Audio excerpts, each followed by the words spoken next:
to the Mind and Matter podcast. I'm your host, Nick Jikomis, and today I'm speaking with Dr. Chris Knobbe. Chris is a physician by training. He went to the University of Colorado for medical school and spent many years as an ophthalmologist. For the last few years, though, he's been focused mostly on research and education on diet, nutrition, and metabolic health. And he's done a lot of public speaking on this. He's got some really good YouTube lectures. He's also the co-author of the book, The Ancestral Diet Revolution: How Vegetable Oils and Processed Foods Destroy Our Health. And I talked with Chris about seed oils or vegetable oils, what those are, the types of fatty acids they contain called Omega-6 fatty acids, such as linoleic acid. We talked about what these things do in our body, how they are processed, how they compare to other types of fats, how they can be oxidized and lead to things like inflammation and oxidative damage in the body. We talked about the foods that contain high levels of omega-6 fatty acids, focusing mainly on seed oils. So these are industrial seed oils, things like soybean oil, things like corn oil, sunflower oil, and so forth. And we talked about how their fat content differs from other vegetable oils and all of the things that Chris believes these seed oils contribute to or are major drivers of. And that includes things like obesity, diabetes, various other chronic inflammatory conditions.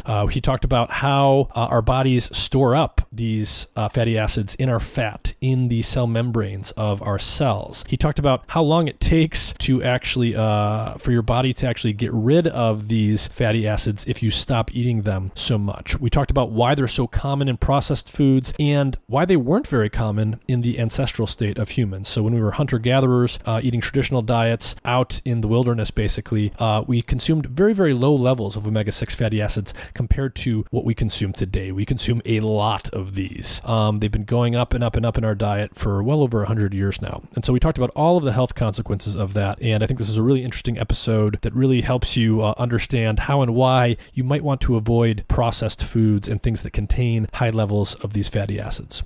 As always, don't forget to check out my Substack, mindandmatter.substack.com. I've got a bunch of written content there, including a written series I'm doing about metabolic health related to the content in this episode and some recent episodes I've done. I've got a free weekly newsletter where I provide updates on the podcast, like who's going to be on next, as well as a lot of research that I share, things that I'm reading, new studies that have come out, all to do with the topics that I like to cover on the show. And so I really appreciate subscriptions there. This episode is supported in part by Athletic Greens. Their main product, AG1, is a comprehensive and convenient daily nutrition product containing 75 vitamins, minerals, and whole food sourced ingredients with less than 1 gram of sugar per serving, no nasty chemicals or artificial anything. It's gluten and dairy free and compatible with paleo, vegan, vegetarian, and ketogenic diets. AG1 is a quick and convenient way to supplement your diet to help ensure your body is getting the nutrients it needs. It comes in powder form and you can mix it in water and drink it, or you can put it into a smoothie or a shake or something like that. I mix it into water and drink it with the first meal of each day, and it's super convenient. If you go to athleticgreens.com/mindandmatter, Athletic Greens will give you a free 1-year supply of vitamin D and 5 free travel packs with your first purchase. Their vitamin D product comes in tincture form, so you just take 1 drop each day. A large fraction of the population is actually vitamin D deficient, especially in winter months when we get less sun exposure, and vitamin D is super important for the proper function of the immune system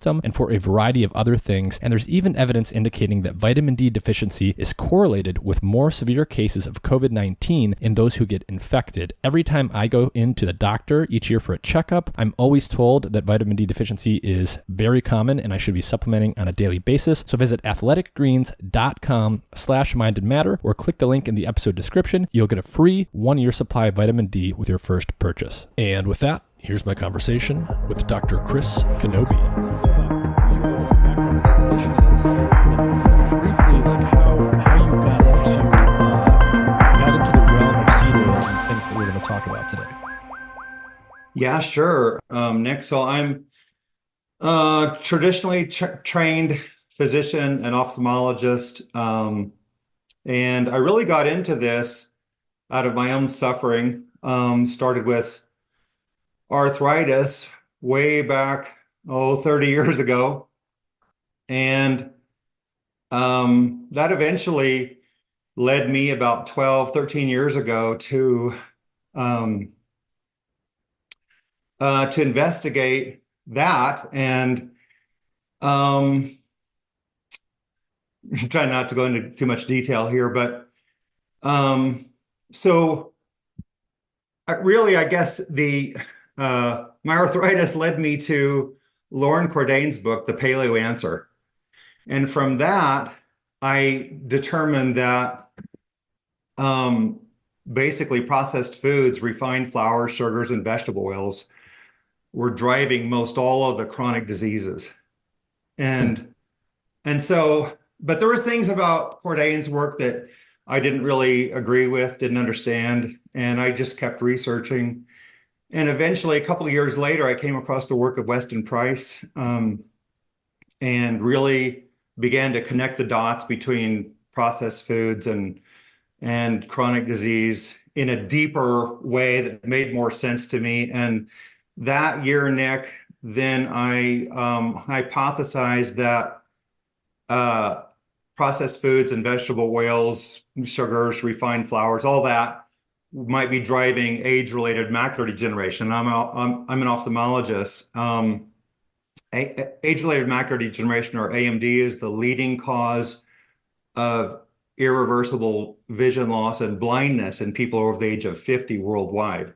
Mm-hmm. So I spent about a year and a half, or maybe almost 2 years, investigating that while I was still in practice. And in February of 2015, I was so convinced that that hypothesis held water that I left practice and pursued that full time. Mm-hmm. And so that took about another year and a half of investigation. Basically, from that, we looked at data of processed food consumption, tracking proxy markers for processed food in the form of sugars and vegetable oils, and the data in 25 nations supported that hypothesis. So I went public with that in 2016, published a paper, published a book, started a nonprofit foundation, but eventually, I kept researching all of this, and the one thing that kept occurring was that in my research was that it was the highly polyunsaturated vegetable oils that seemed to be the major drivers of overweight and obesity, chronic disease. And by chronic disease, I mean diseases like coronary heart disease, stroke, cancer, diabetes, metabolic syndrome, Alzheimer's, dementia, autoimmune disorders, the list goes on. Mm-hmm. And so I went public with that in 2019. And this is kind of where where I've been spending the majority of my time over the last 5 years or 6 years really is processed foods and vegetable oils and overweight, obesity, and chronic disease. So that's basically my story, Nick. Mm-hmm. And so, when we think about chronic disease, all of the diseases of modern civilization, the things that we're commonly sick with today that our hunter-gatherer ancestors were almost never sick with, things like obesity, diabetes, different inflammation-driven conditions, all the things that you mentioned. Most people, in my perception, most people agree that our diet is a big factor in this, and that what's wrong with the diet has something to do with processed foods, whatever exactly those are. But, I want you to get into sort of your explanation for this. Can you start off by just unpacking this graph here and defining very clearly two terms, at least? One is, what are ultra processed foods exactly, in your view, and what are seed oils? Oh, okay. And I didn't realize, I guess we have the graph up there. Yeah. Yeah, okay. I meant to stop sharing that and come back to sharing it. Sorry about that. But so processed foods really, first of all, are made up of four basic things, and it's refined flours, refined sugars, vegetable oils, and trans fats. Mm-hmm. And then there's all the so-called mystery ingredients, the kind of the ingredients that the food scientists concoct in order to give flavors and such. So that would be like artificial sweeteners and colorings and stuff like that.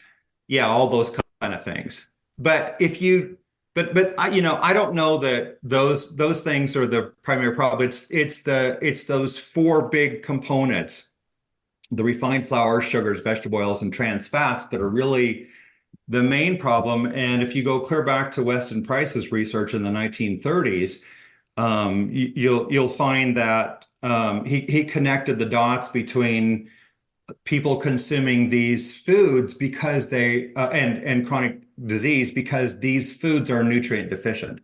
So Price found that the population still consuming their native traditional diets, meaning they had no processed foods, those diets contain 10 times more fat soluble vitamins. That's basically A, D, K2, and E.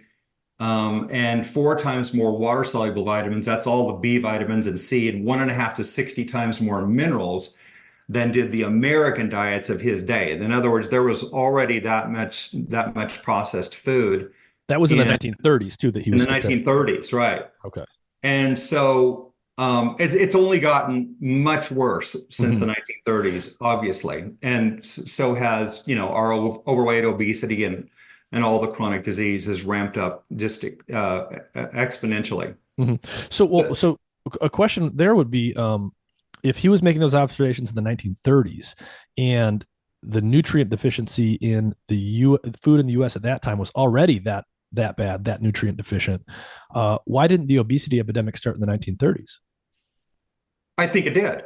But there's no data to support that, but it was increasing. But again, the food consumption, the processed food consumption was far lower in the 1930s, and all of the evidence points to that. But the main thing that's changed between, that was relatively pretty low in the 1930s was vegetable oils, the seed oils. That was really low. But if you look at the data beginning in the 19th centuries, just regarding overweight, obesity, so Scott Allen Carson's work on prisoners, men age 18 to 80, in the 19th century, their obesity was 1.2%. So if we just use the year 1900 as a starting point, well, the next actual data is 1960. And in 1960, our obesity in the United States was 13%. So we went from 1.2% in 1900 to 13% by 1960. So 1960 is when most researchers think we didn't have a problem, but clearly the problem was already there, Nick. It was just expanding, and then others will say, well, the problem began with the U.S. government's recommendation to go low fat in 1980, and that's when it exploded, because it did. In 1980, obesity was not only, but it was about 14%. And then by 2016, it's 2018, 42.5% obesity. Yeah, I think, right? correct me if I'm wrong, but like one way to sort of think about that is, this has been my observation. A lot of people look at that explosion around 1980, and then they treat like the 60s, the mid 20th century, as the baseline. And you can treat it as the baseline if you want to start there. But what you're saying is, if you go back to 1900 and before, 13% should have been considered a very high obesity rate compared to the deeper history that we have. Exactly. That's exactly right. Yeah, you don't want to use 1960 or 1980 as a baseline. That would be ridiculous, because we already had a huge amount of processed foods in the food supply by that point. And obviously that's what the people are eating. So if you want to go back, with any sort of hypothesis you want to proffer regarding any kind of condition or disease, you want to go back to a time when hopefully that disease was extremely rare or didn't exist, and then see what changed. And that's why you need to go clear back, like we've done, clear back into the 19th century as far as you can go, and look at these food consumption patterns in relation to obesity and all the chronic diseases. So that's kind of, as you probably know, that's really what I do. But Yeah. the seed oils, real quick, I'll just mention while we're here that, and I've got graphs I can show, and we could look at the data. But the seed oils were really introduced into the United States right after the American Civil War, about 1866. Mm. And in 1900, they were still only about 1 gram a day. 1909, 9 grams a day. 1960, 19 grams a day. 2010, 80 grams per person per day. 80 per day. 80. So 80 grams of fat is 720 calories. It's Yeah. 9 calories per gram. So that works out to be about 32% of US caloric intake. Now there's going to be some losses there, but you're still looking at about a fourth to possibly a third of the American diet is made up of vegetable oils, and those did not exist for almost all of history until Mhm. after the American Civil War. Yeah. Now, And sometimes you use the term seed oils, sometimes you use the term vegetable oils. Is there a difference there, and is there a preferred name or one that is misleading in some way?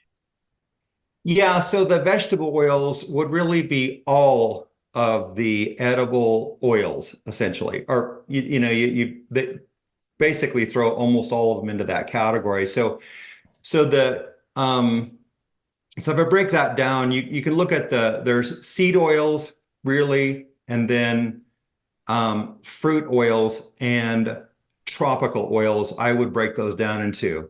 So the seed oils, which are the really highly polyunsaturated ones, the ones that are really high in omega-6, Mm-hmm. that would be essentially corn, canola, cottonseed, rapeseed, grapeseed, sunflower, safflower, rice bran, peanut, and sesame oils. Those are the primary so-called seed oils. And then you have the fruit oils, which would be olive oil and avocado oil, and those are much lower in omega-6. And then you have the tropical oils, which are really palm kernel, and coconut. And Mm-hmm. those are even lower in omega-6. Like the coconut and palm kernel are the lowest out of all of these oils I just mentioned. They're 2% omega-6 linoleic acid, which is linoleic acid is the primary omega-6 fatty acid in any kind of fat, Mm-hmm. any kind of natural fat. But anyway, 2% with coconut and palm kernel oils, whereas oils like canola oils around 20%, soybean oils around 56%, safflower oils like 78%. Hmm. So these things, so seed oils, cooking oils, where they are a type of vegetable oil where we have extracted the oil from the seeds of the plant through industrial processes. And in terms of the content of this oil, it's high in omega-6 polyunsaturated fats. Is that a fair basic description? That's exactly right. And Yeah. what are these omega-6 fats, and how are they different from other fats? And what are some of the key things that we need to know about them as we go through this discussion? Yeah, so there's three basic fats. There's saturated fat, which has no double bonds. There's monounsaturated fat, which has one double bond. And then there's polyunsaturated fats, which have two or more double bonds, and those would be omega-6 and omega-3 fats. So the omega-6 fats, have at least two double bonds, and the omega-3s have three double bonds. So the double bonds make those fatty acids, they're called. But people can just call them fats, but the double bonds make those fatty acids subject to oxidative attack. And so so they're unstable. The more double bonds you have, the more unstable that molecule is. And oxidation is dangerous. So if people want to think about it, oxidation is the equivalent of rusting, like the equivalent of metal rusting. And when a fat goes rancid, like when you leave fish sitting out and it goes rancid and stinking, that's because those primarily it's omega-6, omega-3 fats that have oxidized, and so they begin to stink. And so yeah, so when you smell fresh fish versus rotten fish, I think everyone knows the difference there. One of Yeah. them smells very unpleasant, and one of them doesn't. And I, the way that I think about this, and tell me if this makes sense. So those fats get oxidized. We naturally perceive old fish as smelling bad. It is aversive. Presumably, there's an evolutionary reason for that. Our senses are telling us don't eat that thing. Right. And so what is actually bad about the oxidized polyunsaturated fats? Well, yeah, so good question, Nick. The what's bad is the fact that the oxidized molecules, or um, when those polyunsaturated fats undergo oxidation, they end up producing what are called advanced lipid oxidation end products, or ALs. And those advanced lipid oxidation end products are things like 4-hydroxynonenal, malondialdehyde, carboxyethylpyrrole, acrolein, 9 and 13-hode, which is hydroxy-octa-deca-dianoic acid. Nobody ever wants to hear that again. And then there's literally hundreds of others, and that these lipid scientists, you know, would name as chemicals, but they don't really have ordinary names like I just gave for the others. But these advanced lipid oxidation end products are very dangerous to consume. They're the equivalent. So let me draw the analogy that they're the equivalent of smoking, of burning tobacco, smoking, in other words. And so when you burn tobacco, you know, you start off with a dried tobacco leaf and you burn it and you end up with more than 6,000 chemicals. And inside, you know, from that, you end up with all sorts of mutagens and carcinogens, and right? And everybody knows this. And it's the same thing when fatty acids oxidize, you end up with all these advanced lipid oxidation end products. And these are also dangerous, just like the end products of burning tobacco. And so collectively, these advanced lipid oxidation end products are cytotoxic, genotoxic, mutagenic, carcinogenic, atherogenic, thrombogenic, obesogenic, and diabetogenic. So these, you know, this covers the gamut of almost everything that goes wrong in chronic disease. Now, this is not the only reason. We can talk about oxidation in more detail, but that's just one of the things that goes wrong when fats oxidize, and even before you eat them. But when you eat these fats, Nick, the omega-6 fats, well, any of the polyunsaturated fats, ultimately your body will accumulate these. And what ends up in your cell membranes and inner mitochondrial membranes and in your body fat, for example, all of those reflect what you have been eating in terms of the ratios of those fatty acids over the past 3 years.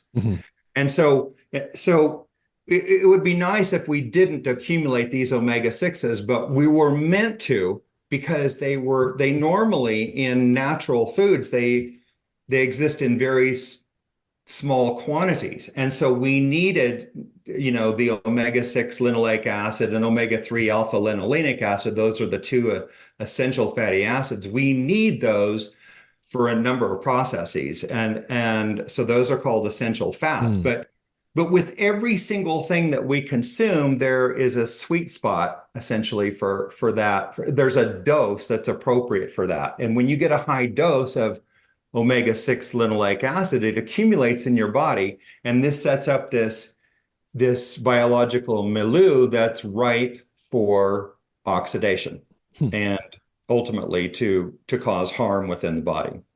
And so you started to talk about this, but I just want to explicitly lay this out for people. When we consume fatty acids, where are those fat molecules going in our bodies? How much of them, like, is some of it going to triglycerides that we have as stored body fat? Some of it's going to the phospholipid bilayer of our membranes. Are there any other places? And how much is kind of going to these different areas?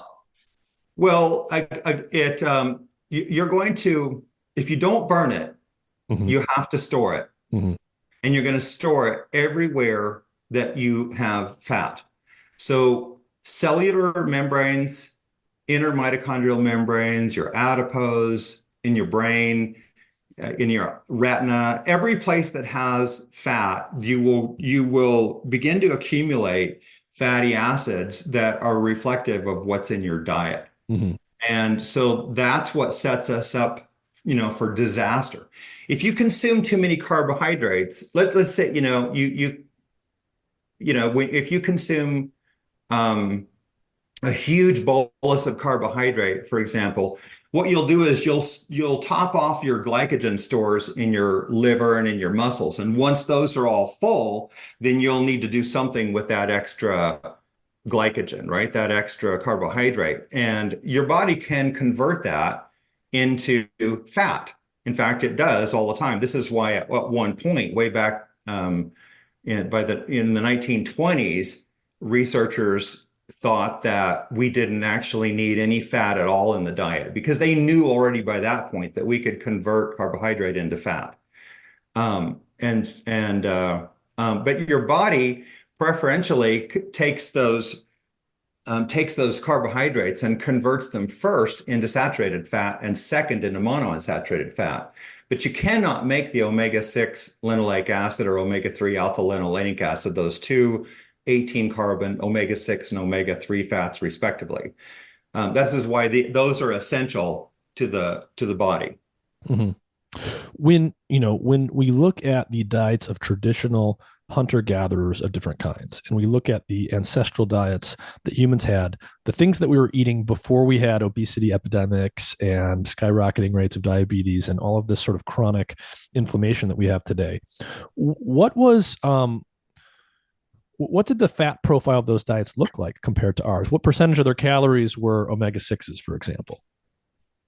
Yeah, that's the really interesting question right there, because, and I've looked at this at a number of ancestrally living populations, so hunter-gatherers, subsistence agriculturists, and horticulturists, and no matter what population you're looking at, whether they're extremely high fat, like the Inuit, which were once called Eskimos, or the extremely low fat diets of like the Papua New Guineans of Tukasinta, or the Japanese or the Okinawans, which again are a subset of the Japanese. But no matter what, any of these diets, if they're ancestral, in other words, they don't have any seed oils, they don't have processed foods, they don't have seed oils, all of those diets are under 2% omega-6 linoleic acid. Less than 2% of calories.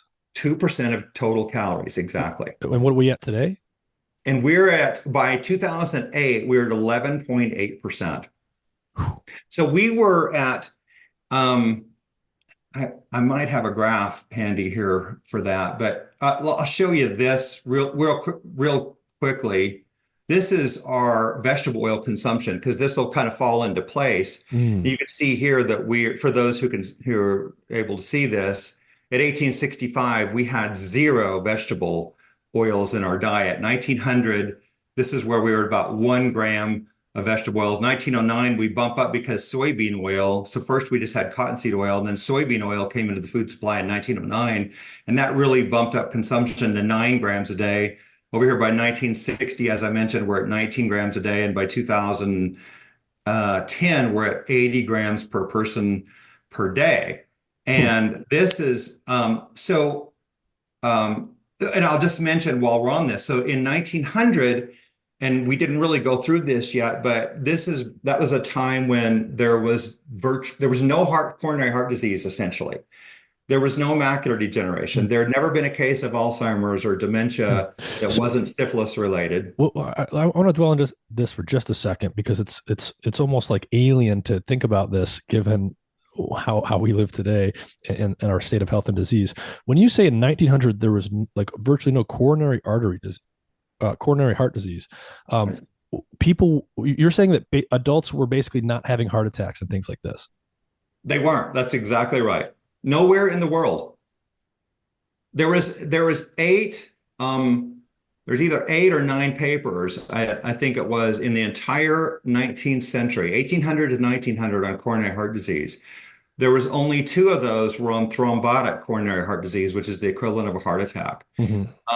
Sir William Osler, the most probably famous physician of all time, one of the founding partners of Johns Hopkins Hospital in Baltimore, reviewed his own personal history in 1897 for example, and he had witnessed about a half a dozen cases of angina. He had never witnessed a heart attack. In 1908, he gave a presentation in London, England, and he had witnessed an additional 208 cases, I think it was, of angina. He'd still never witnessed a heart attack. In Wow. 1912, I think it was 1911 or 1912, James Herrick, physician, published the first known case of myocardial infarction and heart attack in the United States. It was documented with autopsy evidence. Nobody even took it seriously for until about 1922, because they didn't know what heart attacks were.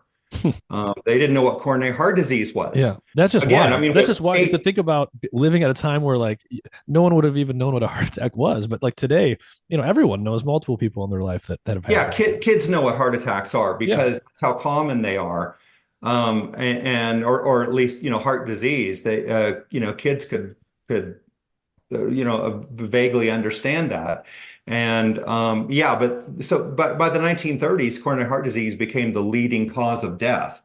And in fact, here's a graph on that. Then you can see there's the red line there with those are heart disease deaths. Now that's total. That would include given that it's just heart disease deaths, that would include those that are valvular, meaning, coronary heart valve related deaths. But you can see that there was they were extremely unusual back in 1900, any kind of heart disease death, Yeah. but exploded over the next century, right? Yeah.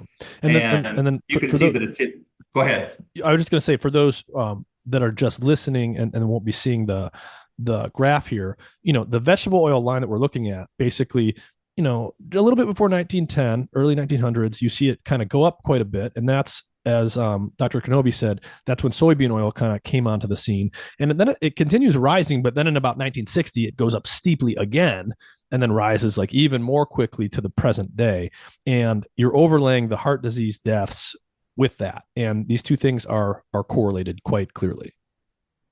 Right. Yeah. You see this really strong correlation between the vegetable oils and the heart disease deaths up through about, you can see here that after about 1980, heart disease deaths start to drop off. And this is, I used to think this was, due to bypasses and procedures and medicines, but I think it's primarily due to the fact that smoking has dropped dramatically. Mm. But you can see through the entire century of 1900 to 2020, you can see that, or 2010 as far as the data goes on that, but saturated fat is virtually almost a flat line. Yeah. Didn't even change. The entire period from 1900 to the mid 1900s where heart disease was going up, clearly saturated fat was basically flat the entire time.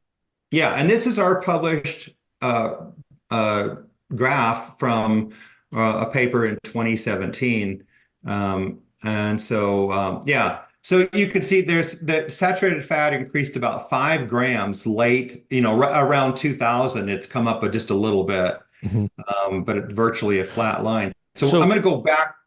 Go ahead, Nick. Okay, Yeah. go ahead. No, I was just going to say, like, so someone could look at this and say, okay, this is a very intriguing correlation. It's a very striking association between heart disease and vegetable oil use in the United States, but it's just a correlation. Are there any randomized control trials or any mechanistic preclinical experiments that tell us how something like omega-6 fats and vegetable oils could cause heart disease? Yeah, so James DiNicolantonio published a paper with one of his colleagues just a few years ago, and it's basically about the oxidized linoleic acid hypothesis as the primary mechanism of coronary heart disease, and that is an excellent paper for anyone to read who's interested in digging into this. But it's to me it's very clear and simple that, in my view, coronary heart disease does not exist without vegetable oils. If you look at all of the ancestrally living populations who don't have really any significant heart disease. I mean, they might have rare cases of myocardial infarction, but they don't have any significant coronary heart disease, and they don't have vegetable oils. And every population that has coronary heart disease, they're consuming vegetable oils. And so, and why, how does this work mechanistically?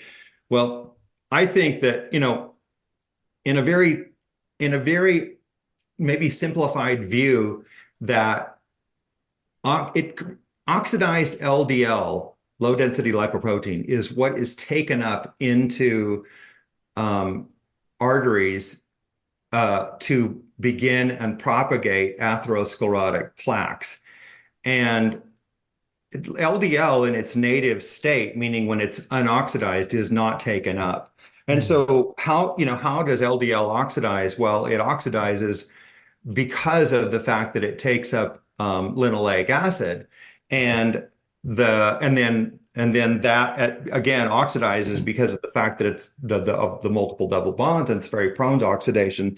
And then those are rapidly pulled out of the circulation and are deposited into these plaques, which causes this atherosclerotic plaque progression. And so, I think it's almost impossible to produce coronary heart disease without vegetable oils. I see. So it's the oxidation of some of these fatty acids that creates a lot of the problem. And yet, so the omega-6s are essential fatty acids, as are the omega-3s, meaning our body can't produce them naturally. We have to get them from diet. So far, we've been talking about some of the ways that too much omega-6s can be bad. How much do you need, and what happens if you're deficient in omega-6s going in the other direction? What are they doing that is essential? Well, how much is essential? Yeah, like what is the essential function that they're actually doing for us?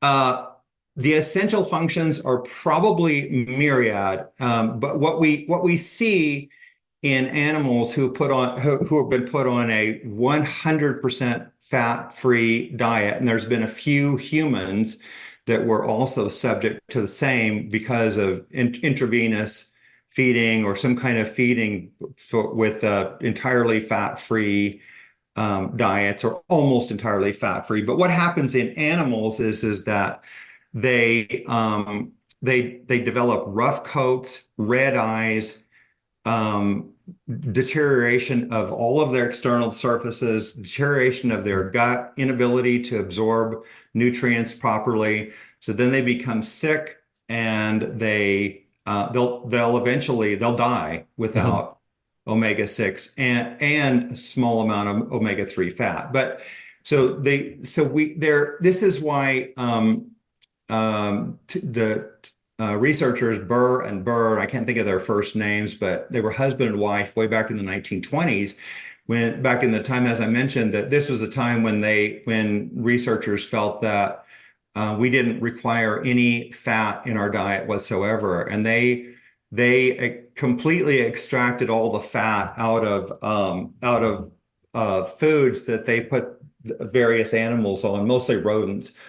And it's a very complicated process that has to be done in a lab to actually remove all of the fat, because if you don't remove it all, you'll end up with omega-6 linoleic acid and omega-3 alpha linoleic acid in the fat, because all natural fats contain it. It doesn't matter if it comes from, if you're talking about white rice or oranges or apples, they've got fat.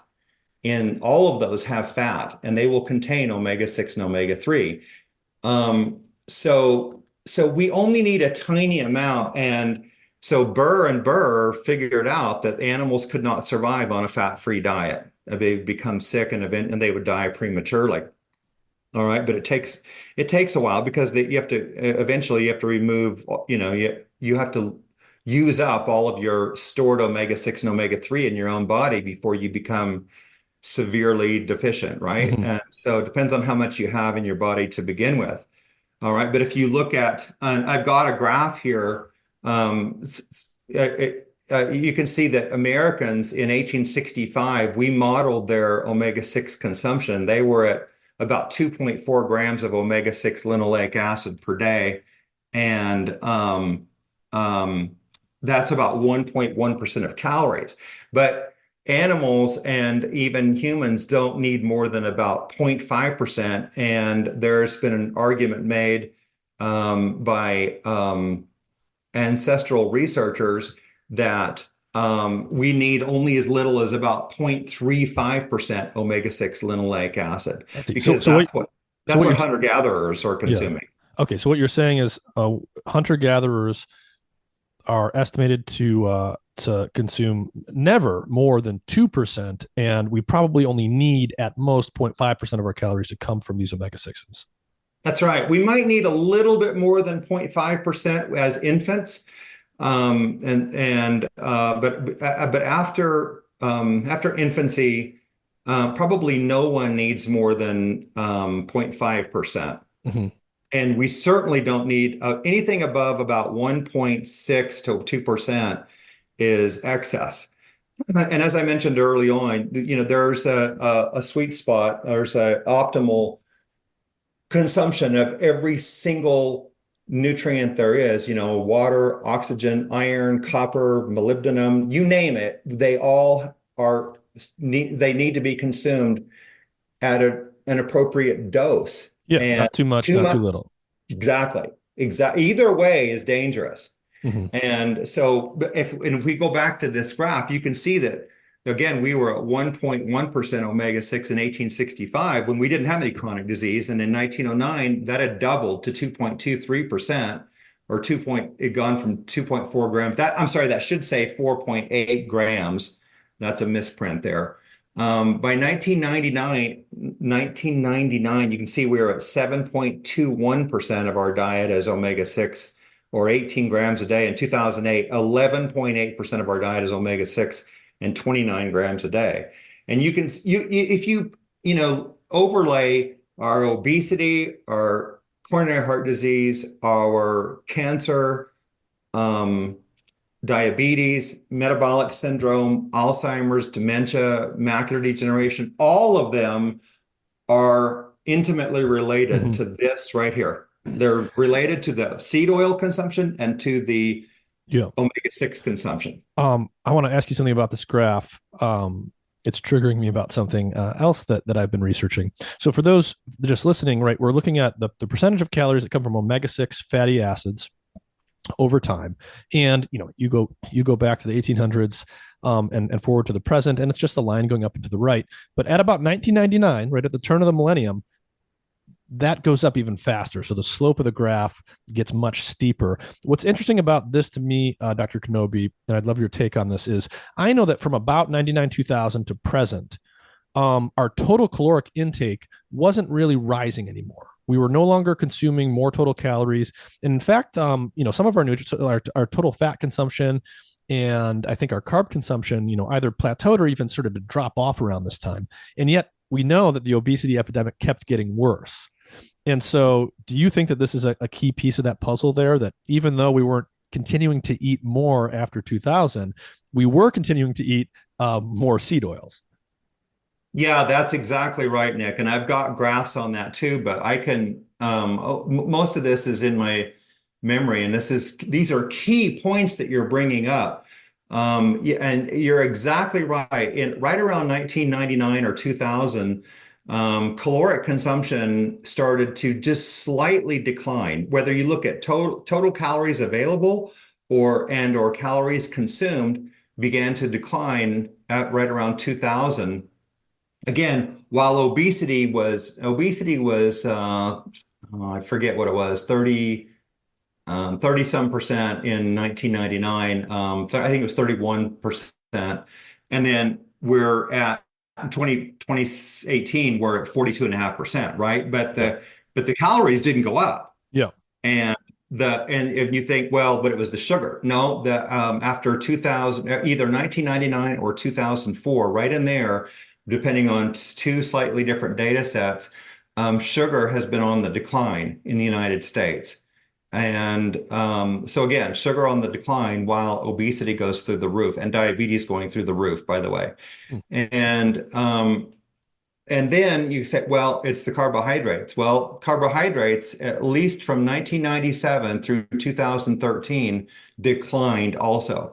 So you have total calories carbohydrates and sugar all declining, while obesity and diabetes go even Hmm. at a more vertical ascent. Yeah. Well, that's And what and do you this think is is going? true in other nations too. Yeah. What do you think is going on there mechanistically? So if diabetes is insulin resistance, type 2 diabetes is insulin resistance, insulin goes up after blood sugar goes up, and blood sugar goes up after we eat carbohydrates. So if carb intake did not continue rising, but diabetes did continue rising, how can we explain that? Oh, I can explain it easy. So so for those who want to investigate further, I went over the pathway between oxidation and insulin resistance in a presentation I gave at the Ancestral Health Symposium in 2019, which was at the University of California, San Diego. And um, basically, and I'm going to keep this pretty simple, and if you want me to get more in depth, I can, but I think it's really difficult for people just listening. But in a nutshell, when you consume high omega-6, you damage these molecules called cardiolipin, which are key players inside the inner mitochondrial membrane. And that inner mitochondrial membrane has to hold a proton gradient. The protons are hydrogen ions. And so that inner mitochondrial membrane, the way it produces energy is you pump these hydrogen protons inside the membrane, and it builds up a gradient. And so so that has power. And when those hydrogen protons come back through the membrane, they go through ATP synthase. That's the final step in the electron transport pathway. And when they come through there, that converts ADP, adenosine diphosphate, to ATP, adenosine triphosphate, ATP, the energy currency of the cell. And so, but what happens when you consume a high omega-6 diet is it damages that cardiolipin, causes the membrane to become leaky, and or changes the curvature of it. And that causes failure of that membrane. It allows, for one thing, those protons to leak out of the inner mitochondrial matrix, and therefore you cannot produce energy. Hmm. And the very next thing that happens is that you increase the reactive oxygen species, and that causes the cell to become sick. The cell then becomes insulin resistant. It's the very next step. And if you think the cell is a microcosm of the entire body, so when the cell becomes insulin resistant, the entire body becomes insulin resistant. And this is exactly why it's not about carbohydrates and it's not about sugar. Sugar may cause this in extraordinary doses to some degree, but it takes, like, the doses they're using are like 60% of the diet. It's insane. It makes no sense. There's nobody in the world consuming that much sugar. But anyway, so you can explain all of this, or at least I can, I believe, through a high omega-6 diet. You don't need any sugar, and you don't need high carbohydrates. All you need is substantial vegetable oils, and you will drive mitochondrial dysfunction, which is what I'm talking about, through oxidation, Mhm. and you will drive insulin resistance, which will cause your blood sugar to go up. And it doesn't matter what your macronutrient ratios are, that's irrelevant. Hmm. Is there preclinical evidence demonstrating that if you have a very high omega-6 diet that you can cause insulin resistance without Well, changing it's all in carbohydrate? animals. Yeah, Yep. Yep. they answer in animals, they absolutely have proven that. And I reviewed that in those studies. And this is why they see there's several studies, in very good studies, in animals where they gave the animals isocaloric diets, and all they varied was one thing: omega-6 linoleic acid. Mhm. Everything else was kept equivalent: calories, fat, carbohydrates, sugar, or even no sugar, zero sugar. And the animals given the 19% soybean oil diet, for example, become massive, which, even on, again, same calories as the rodents given chow, which is Mhm. like 1% omega-6 linoleic acid, versus the rodents given 19% soybean oil, which is about 11% omega-6 linoleic acid, and in fact, lower than typical Americans. Yeah. Those rodents on that diet, the high omega-6, they become massively obese. Hmm. But there's only one difference. And even when they Yeah. have zero sugar, Yeah. they become morbidly obese. It's the equivalent that I think it was 8 months' time that they become the equivalent of a 277-pound male versus the rodents on chow would be the equivalent of a 170-pound Mhm. man. This is the So yeah. difference. So you're saying basically researchers have a bunch of different groups of mice. Each one gets a different diet. They all have the same number of calories. They're all eating the same number of calories each day, but they're just varying the fat profile and the macronutrient profile of these diets.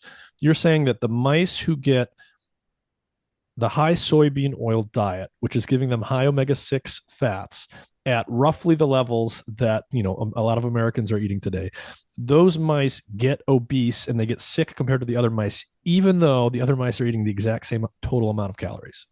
Exactly. Yeah. Yeah. And so a key thing here is mitochondrial function. The mitochondria are the little organelles in our cells that create the energy, the ATP molecules that power everything. And if you mess with their ability to do that, the cell is just going to basically get sick in almost any way you can think of, because it's not going to be able to effectively and efficiently produce its energy. Is that a fair kind of summary of that? That is perfect, Nick. And And so, by the way, I should have told you this at the beginning. I'm sorry, please call me Chris. No, I don't let anybody call me doctor. So all I forgot right, to mention that, Nick. all right, no worries, Chris. What about what is the connection between omega-6 fatty acids like linoleic acid and inflammation? Why do people say that the omega-6s cause inflammation? What's going on biochemically there? Yeah, they do. That's another. So there's really, I tell people that there's basically four pathways through which high omega-6 diets drive overweight, obesity, and chronic disease. And it's that the seed oils are highly pro-oxidative, pro-inflammatory, directly toxic, which we've already talked about that through the advanced lipid oxidation end products. And then they're nutrient deficient. They don't contain vitamins A, D, and K2, like you would get in traditional animal fats like lard, butter, and beef tallow. So in terms of the omega-6 as being pro-inflammatory, they absolutely are. And, before I describe that, which basically everybody agrees with this, nobody even argues that at all, that the omega-6s are pro-inflammatory. But I want to just put this into perspective. The oxidation that we were talking about, I think, is tenfold, maybe 100-fold more dangerous than the inflammation. Oxidation is incredibly damaging to the body, and it's much harder to understand, which we just talked about what it does to the mitochondria, for example, and how it leads to devastation and mitochondrial dysfunction, which could lead to obesity and diabetes and cancer. But you have the inflammatory pathway too. Well, so how do we get there? So omega-6 linoleic acid is an 18 carbon fat that is converted by elongase and desaturase enzymes into 20 carbon arachidonic acid. Mm-hmm. And that arachidonic acid then gives rise to inflammatory prostaglandins, eicosanoids, leukotrienes, and thromboxanes. Hmm. These are collectively vasoconstrictive, inflammatory, and cause clotting. All right. I see. So vasoconstrictive means you're going to have higher blood pressure when those things go up. Inflammation is inflammation. I think everyone kind of has a sense for what that is. And then they're also clotting factors. Yes. Yeah. And you're, in other words, you're putting yourself at risk that day when you consume vegetable oils for heart attack and stroke that day. And this is one thing that we can get into this, about recovery from vegetable oils, but you put yourself at risk, right away when you consume vegetable oils for these reasons. And then just on the flip side, the omega-3s, then they're the opposite. They're the omega-3 alpha linoleic acid, and then the downstream metabolites, the longer chain omega-3s, EPA and DHA, 20 and 22 carbons respectively. Those eventually they give rise to anti-inflammatory prostaglandins, maricins, protectins, maricins, and so they're ultimately they prevent vasoconstriction, or they'll produce vasodilation. They prevent inflammation or reverse it, and they are anti-clotting essentially. Mm-hmm. So they have really the opposite effect. And this is just like, this is boilerplate stuff in pathophysiology. Everybody knows that these are, well accepted mechanisms. Mm-hmm. So I have a question for you, which is this, basically, after everything that we've just talked about, you just gave us a nice crash course in omega-6s versus omega-3s. As you just said, like, everybody knows this stuff who's studied this area of biology. Why, if I go to the grocery store, I will see all sorts of bags, all sorts of boxes that have the American Heart Association's Heart Healthy stamp of approval on them for the specific reason that they contain what they call heart healthy polyunsaturated fats. They can't just be making this up out of nowhere. Why is it that the AMA is calling these things heart healthy if what you're telling us is basically the opposite? For one reason, they lower cholesterol, and that's it. And I've started with this early on in a number of my presentations that the American Medical Association, Harvard School of Public Health, Tufts University Nutrition Department, Mayo Clinic's Nutrition Department, Cleveland Clinic, American Heart Association, on and on, all recommend seed oils, and they all recommend them because they improve, prove, and I should put this in single quotes, improve our cholesterol, meaning they lower our cholesterol. And so they therefore are deemed as good. Well, guess what? Anything that's highly pro-oxidative or not anything, but a number of things that are pro-oxidative will also lower your cholesterol. But so as we talked about early on, when your LDL cholesterol oxidizes, it's taken up out of the bloodstream into the vascular wall. And the reason that it is probably is because when the LDL is oxidized, it's extremely dangerous. And so those are rapidly removed from the blood. And so it does potentially lower your cholesterol. Now, it may also be that some of the LDL that is oxidized is still there, but it doesn't measure as normal LDL either. Because when it's oxidized, it looks different in terms of the testing. So it may also, to some degree, still be there, and yet it's just not being measured properly, as I understand it, because of the fact that it is oxidized. Yeah.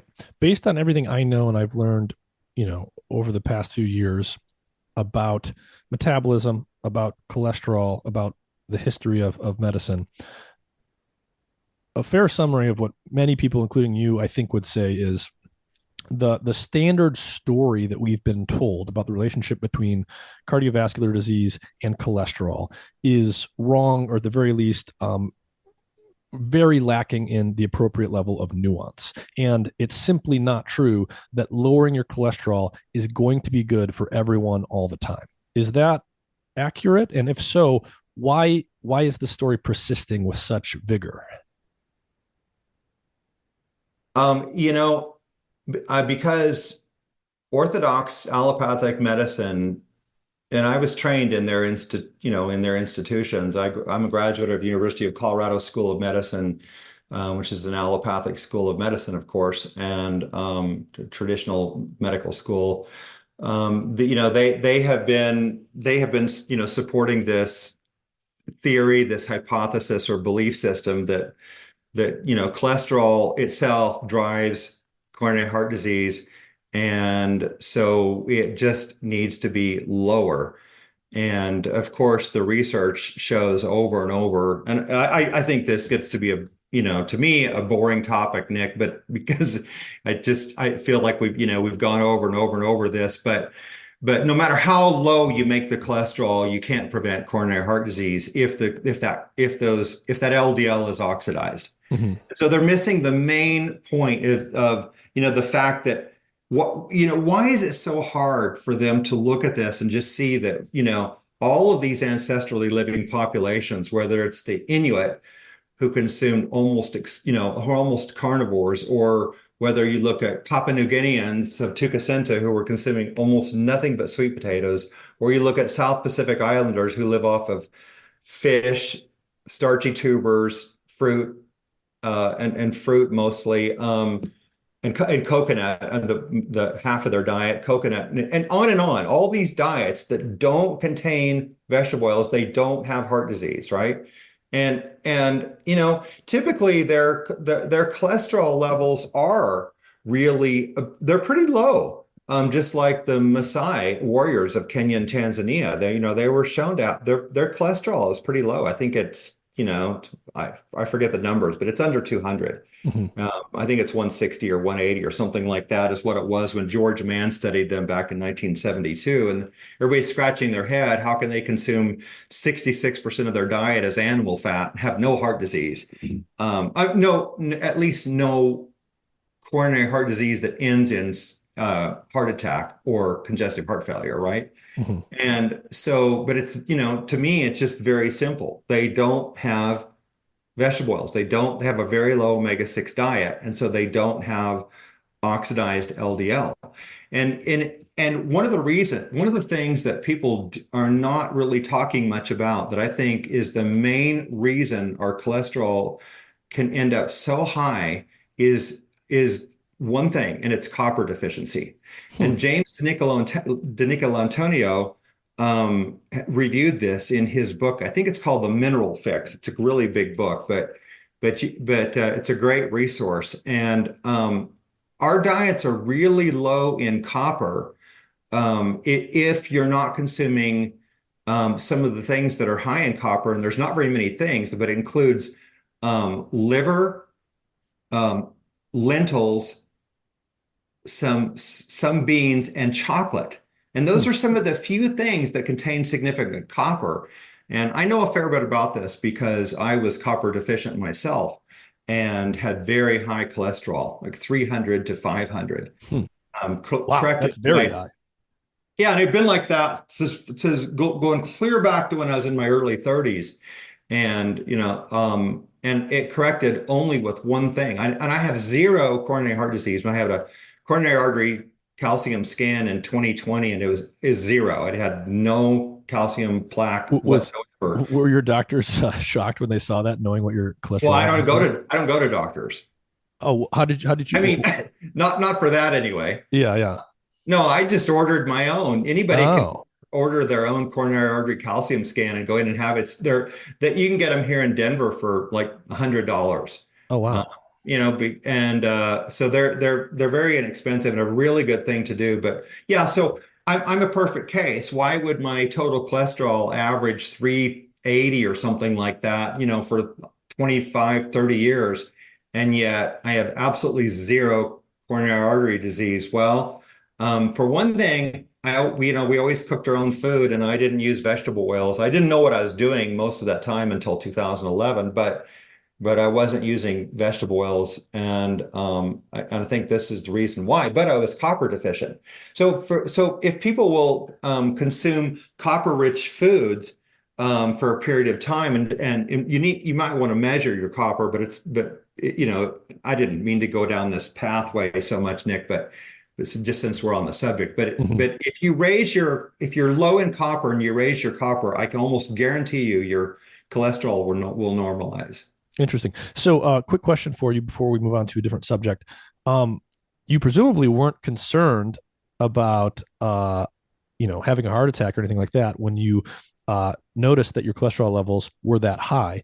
But what was concerning you? Why did you want to look into bringing them down? I really wasn't trying to bring it down. I didn't actually know for sure about any of this. I just began to consume more liver for other reasons, and Mm, liver is a really good source of copper, whereas muscle meat, like hamburger and steak, for example, and chicken and fish, all that, they're very low in copper. I see. So the muscle meats are low in copper, and but organ meat, well, at least liver, is high in copper. So let me put this another way.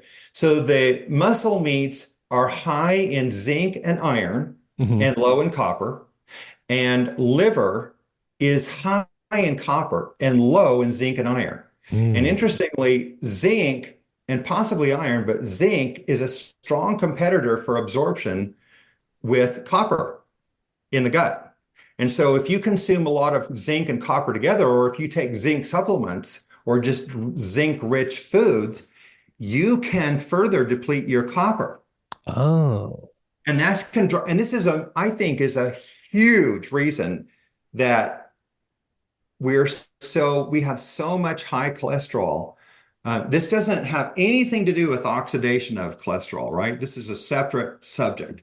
mhm. Um, but this is why I think we have a lot of very high cholesterol levels, and people, a lot of people who they go on a meat-rich diet, particularly when they go low carb, for example, their cholesterol goes through the roof, and there's all this speculation about what it Ah, is. And I think it's primarily just that they eliminated a lot of the foods that are where they were getting their copper.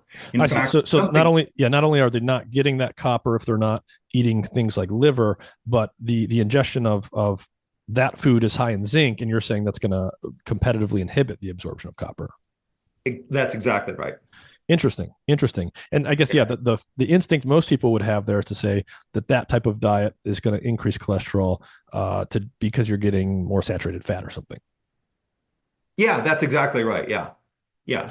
And there's a component of that, but I think it's mild compared to the copper issue because people have gone I know so many cases like this. It's a lot of anecdote, but there's research behind this as well. But when people go low carb, for example, a lot of times they think that their cholesterol is going through the roof because of saturated fat, just as you said. But they've eliminated, let's say, a lot of things in the plant world where they were getting the copper that they were getting. For example, like, I think it's almost half of the copper that's being consumed in the United States is coming from chocolate, Hmm. almost half. And so if you go low carb, people eliminate chocolate, right? Yeah, That's yeah, probably yeah. one of the things that they're going to eliminate. And because they're eliminating that because of because it's usually going to have sugar with it. Hmm. And so they're eliminating a potential good source of copper there. Interesting. This is completely coincidental because I didn't know about this copper thing that you've just been telling me about. But I've got a bag of like organic, cacao powder, Mhm. and several days a week I stir it into some milk and hot water, and I just have like a little hot chocolate. And I had noticed when I bought it that it had a lot of copper in it, and you don't see copper in a lot of nutrition labels. So I didn't really look into it. It was just a curiosity, but this is an interesting coincidence. Yeah, it's a great source of copper. Yeah, by far the best source is beef liver. Or, I mean, I'm sure other ruminant livers Mhm. are probably high as well, but the common one would be beef liver. What kind of diet do you eat, and is there anything that you're really aiming for beyond say the elimination or the minimization of the omega-6 fatty acids?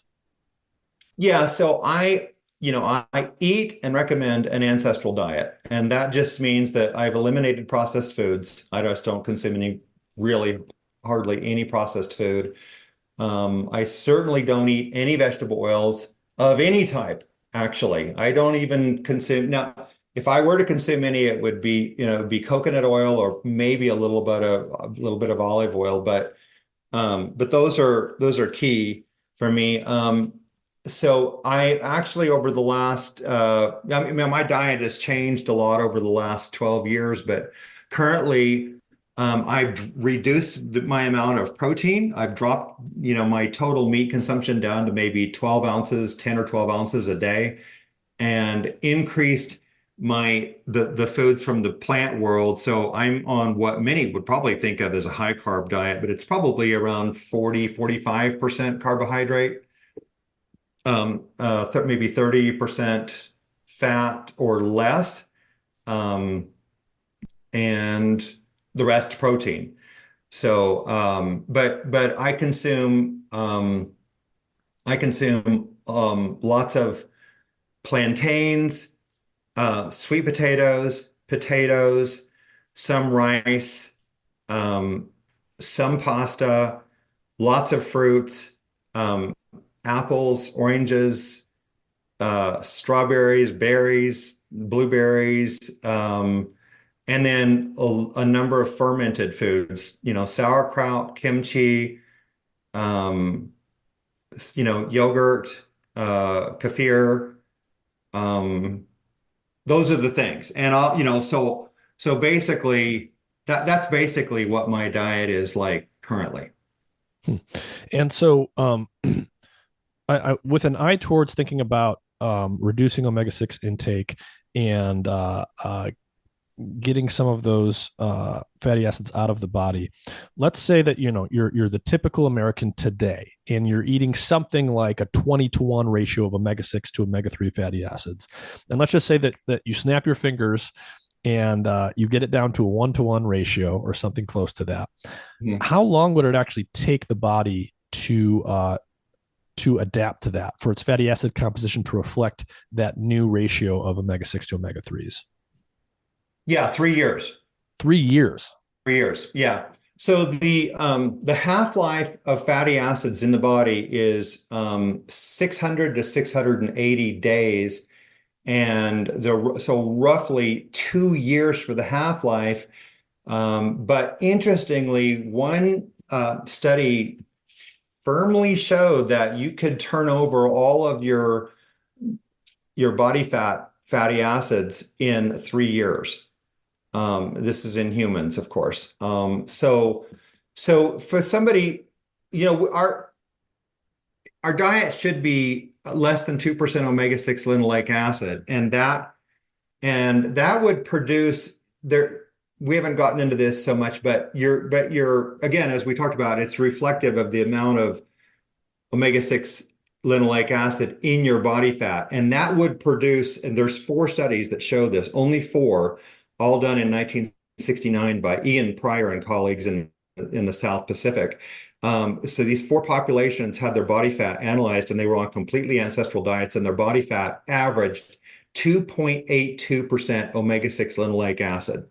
Americans were at 9.1% omega-6 linoleic acid in 1959.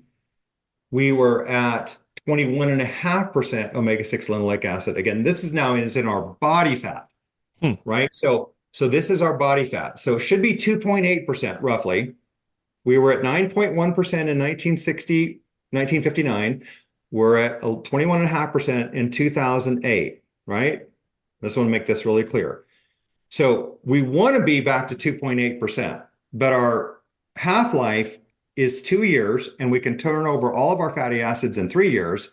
So if you go on you get rid of all vegetable oils, and you consume, only low omega-6 foods, which we haven't gone into all that yet, but there's more to that.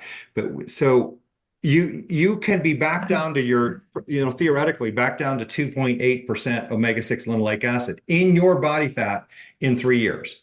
So that's kind of maybe good news, bad news, depending on how you look at it. It's not going to happen overnight, but you'll get there. Mm-hmm. And you'll gradually realize all the benefits of a low omega-6 diet over that time. And the only thing I know, people say, well, is there any way to speed up this process? And the only way I know would be I would say potentially this might be a reason to consider a lower fat, higher carbohydrate diet and then exercise. Yeah, just burn it, Because burn it off faster.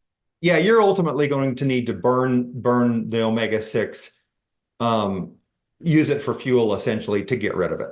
Mhm. Yeah, so let's talk about this more. How do people get there? How do people get closer to a balanced ratio of omega-6 and omega-3s and not overconsume these omega-6s? Yeah, and the whole theory about balancing, it won't work. It won't help you at all, in my view, or almost not at all, just to increase your omega-3, which could theoretically balance your omega-6 to omega-3 ratio. That won't Yeah, solve the problem because you still are going to have a body full of omega-6 fat, mhm, right? yeah. And You this have is to you have to get there. You have to get to that balance ratio by bringing the omega-6s down, and exactly not being omega-3 deficient, but you can't just bring up the omega-3 super high. right. So the way you get there is you've got to just, I would say, in one sentence, you have to prepare your own food without vegetable oils, and make your fats, your added fats primarily animal fat, like butter, beef tallow, ghee, whatever. But it should be animal fats. And this is what we hadn't talked about yet, is that the animals need to have been consuming an ancestral diet, which means that the animals that are monogastric, which would be like pigs and chickens, those animals will develop a very high omega-6 in their body fat, just like humans, because we Yeah, don't have multi-compartment stomachs that can hydrogenate the polyunsaturated fats into saturated and yeah. monounsaturated fats. Cows, cattle, ungulates, ruminants, whatever you want to call them, they have a multi-compartment stomach. One of those stomachs can convert the omega-6 into monounsaturated and saturated fats, and they therefore have a very low body fat omega-6 I no see. matter what they're eating. Yeah. So And yeah. so, So ruminants like cows are just intrinsically different in their metabolic capabilities than things like chickens and pigs. So they will almost always have a much lower omega-6 content, but the diet of the animal is going to reflect the fat content of the animal is going to reflect the diet of the animal. So if you're buying chickens that are fed corn, they're going to have high omega-6 content. right, right. Yeah, Okay. exactly. Yeah, they'll be just like humans. If they're fed a high omega-6 diet, they're going to have high omega-6 in their body fat, and then we consume those, and we're going to elevate our omega-6 in our body fat. And there's a similar mechanism behind consuming nuts. So nuts and seeds are high in omega-6. So nuts and nut oils are, except for macadamia nuts and macadamia nut oil, that's the only one in the nut in all of the nuts that's low in omega-6. All the others are high. And so those three things, so the seed oils, the even some of the fruit, even you might consider olive oil and avocado oil. They're a little bit higher in omega-6. And then, of course, you've got monogastric animals. If you're consuming those that are consuming corn and soy. So again, we're talking about pigs and chickens that consume corn and soy. That will drive up your omega-6. And then consuming nuts and seeds will drive up your omega-6. So you need to get all of those corrected. And then your omega-6 will really start dropping, and it'll drop. I think it'll drop precipitously in a few months. And people just start noticing all kinds of health benefits when they do this. So what is your relationship to nuts? Nuts that don't have added vegetable oils to them, but do have natural omega-6 content. Well, they're incredibly better than consuming nuts of any type would be incredibly better than consuming the highly polyunsaturated vegetable oils, because they're not processed in a factory that would, ultimately drive the development of those advanced lipid oxidation end products before you ever even eat them, right? Mhm. And so you wouldn't have that issue. But I'm convinced that people who consume most of their fat in the form of nuts, I've seen some disastrous health outcomes with those people. Mhm. And I think it's mostly because of the high omega-6. But they're also, and we really never got into this too much, but and nuts don't have nuts and vegetable oils. None of those have the fat soluble vitamins A, D, and K2, which you would get in beef tallow or beef fat, or even to some degree pork fat. Mhm. So you're missing those two if you're just, you're trying to get your fat from nuts, for example. That's a dangerous proposition Mhm. in terms of a diet. One final area before we run out of time that I want to get you talking about is the brain, and maybe we can get there by talking about the eyes, because that's your specialty as an ophthalmologist. What happens to our vision and our eyes and to our brains if we have too much omega-6 in the diet? Well, I think it's this, I think in a nutshell, um, I'm kind of on the spot here, Nick, because again, it's kind of how we started out. That I'm stumped as to where to go with this because there's so much to tell. But I wanted to say that the most important consideration is to keep your mitochondria healthy. Mhm. And we do that through an ancestral diet, period. And that means no vegetable oils. And essentially, no sugar, no refined flours, which means that your diet is not only nutrient dense, it has all the vitamins and minerals that you need, but it also doesn't have the toxic components.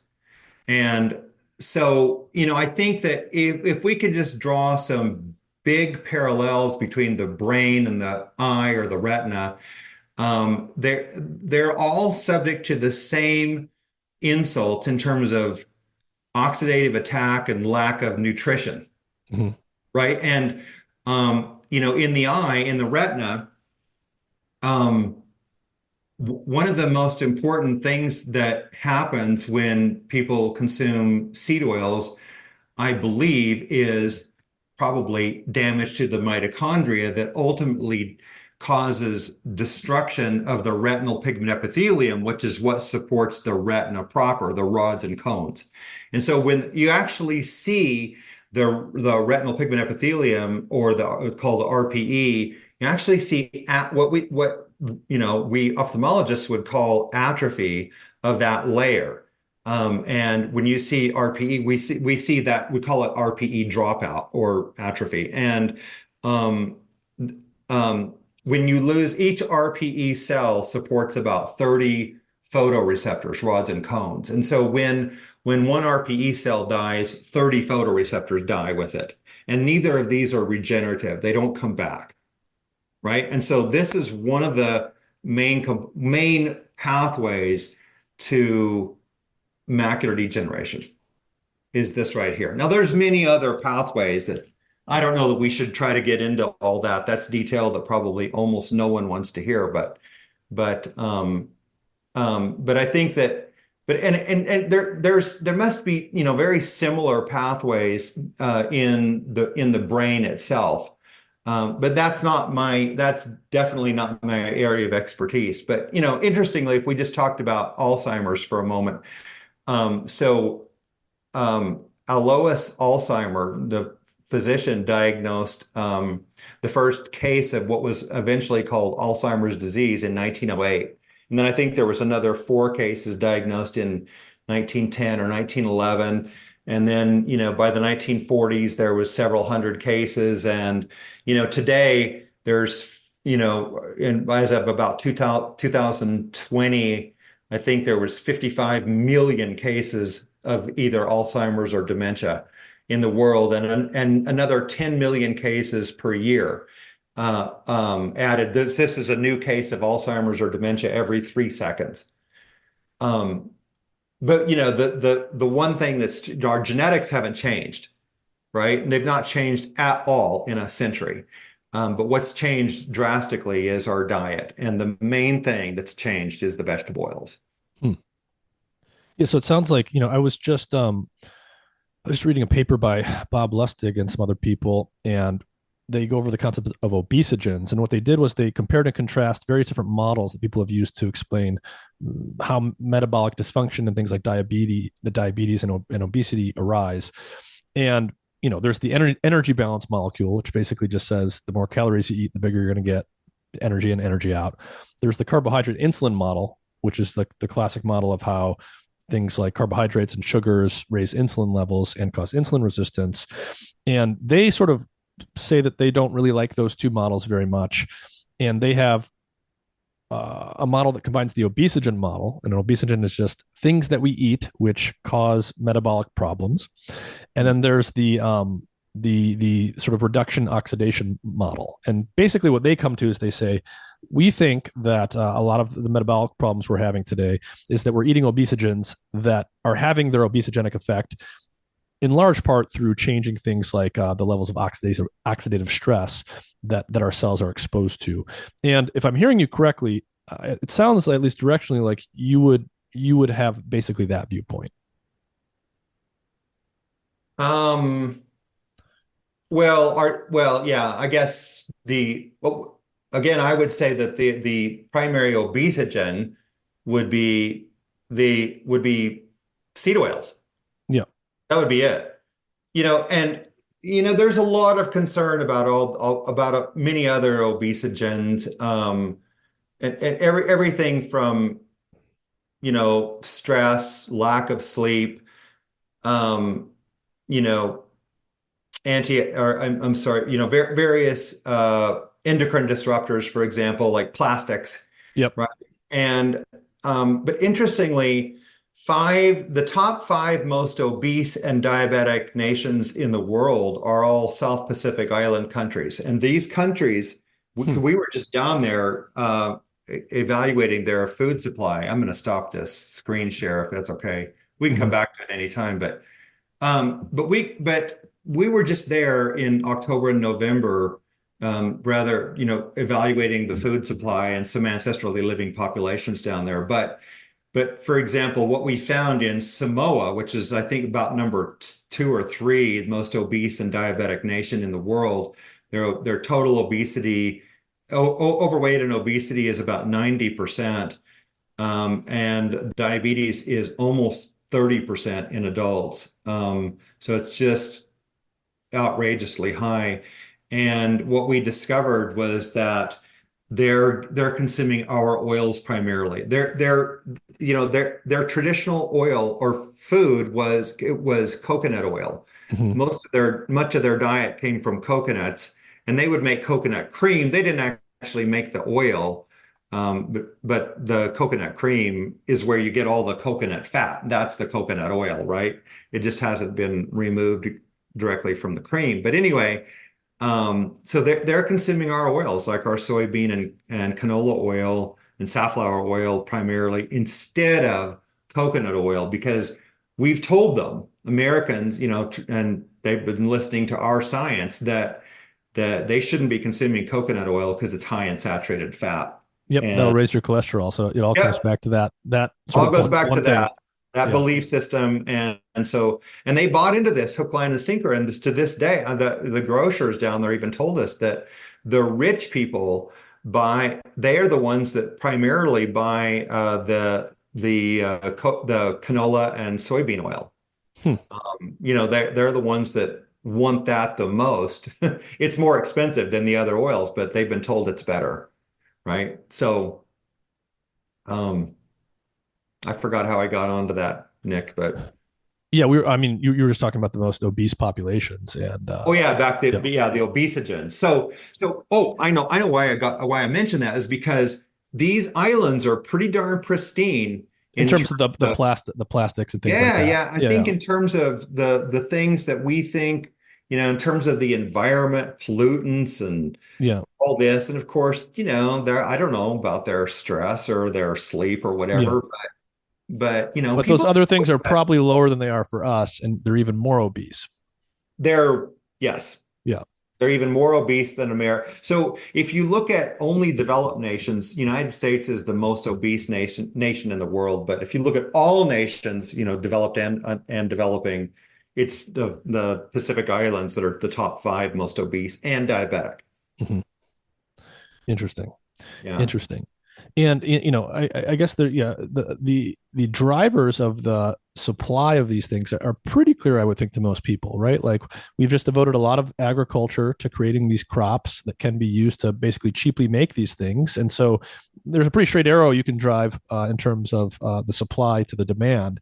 And because it makes foods so cheap and convenient to consume because we can process them and package them in boxes and wrappers and on the go stuff, these things have just become pervasive, and they're in virtually everything. Yeah, they're ubiquitous. Yeah. Well, I don't want to take too much more of your time, Chris. Is there anything that you want to reiterate that we talked about, or anything you want to point people to that maybe they can go to read more, or that will teach them about something we didn't really have time to get into on this general subject of seed oils and omega-6s and general metabolic health? Yes, thanks for asking.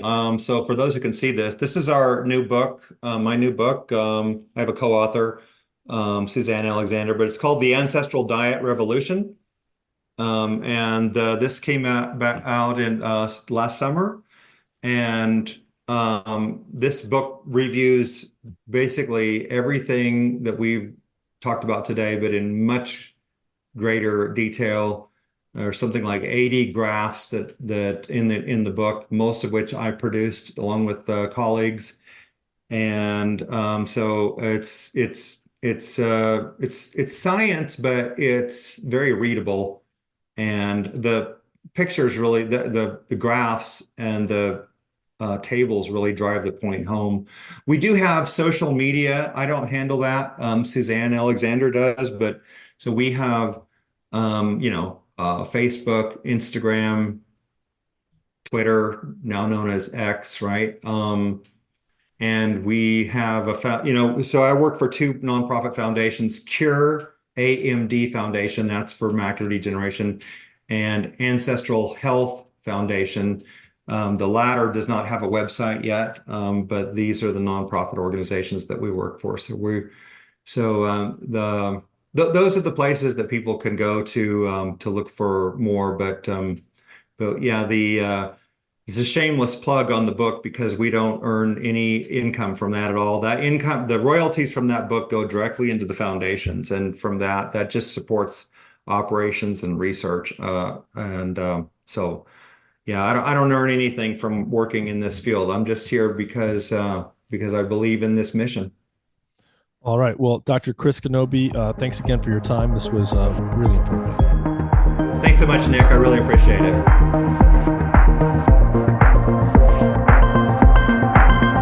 Hey, everyone. I want to take a minute to tell you about a really cool health monitoring device I've been using for several weeks. It's called Lumen, and it's a handheld, pocket-sized device with a sleek design. It measures CO2 levels in your breath, which allows their technology to determine the extent to which your body is burning fats versus carbohydrates. Lumen helps improve your metabolic flexibility, your body's efficiency in shifting between using fats and carbs. It improves your ability to burn fat, which decreases your hunger levels and makes your body less dependent on snacking, and it can increase your energy levels by helping you develop a high-functioning metabolism. I use this device in the morning, before bed, and after meals and workouts to track my metabolism. With just a couple weeks of use, I learned a lot about which foods were causing my body to burn mostly fat, mostly carbs, or both, as well as how long I need to fast each day to promote fat burning. Lumen is great for anyone looking to optimize their health for either weight loss or athletic performance. The easy-to-use app allows you to track your results together with what you're eating and how you're exercising, and it syncs with other devices like the Apple Watch. Click the link in the episode description to learn more and use the code MIND, M-I-N-D, in all capital letters to get $50 off your Lumen device today.